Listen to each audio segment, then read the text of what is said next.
আসসালামু আলাইকুম ওয়া রাহমাতুল্লাহি ওয়া বারাকাতুহু। তো যাই হোক, আজকে একটু মাঠে এসেছি আমাদের জমি দেখতে। অর্থাৎ আমি যে উম, ধানের চাষ করেছি সে ভূমিটা দেখতে এসেছিলাম। এটা হচ্ছে আমাদের ধানের জমি। তো আলহামদুলিল্লাহ খুব ভালো হয়েছে। আলহামদুলিল্লাহ খুবই ভালো হয়েছে ধান। আমি 1 সপ্তাহ আগে এসেছিলাম, তো দেখে গিয়েছিলাম ধান খুবই ছোট। মানে আমি সার ফার দিইনি, দেওয়া হয়নি, মেডিসিন দেওয়া হয়নি। তো পরবর্তীতে এসে আমি যখন সার দিয়ে গেলাম, তারপরে এই প্রথম এলাম জমিতে সার দেওয়ার পর, অর্থাৎ 2 সপ্তাহ বাদে মনীষে নিড়িয়েছে।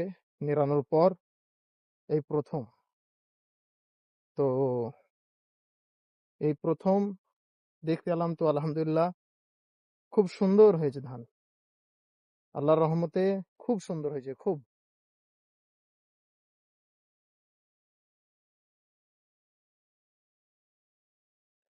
এটা এটা হচ্ছে আমার জমি। আপাতত আমার নয়, আমি চাষ করি আর কি।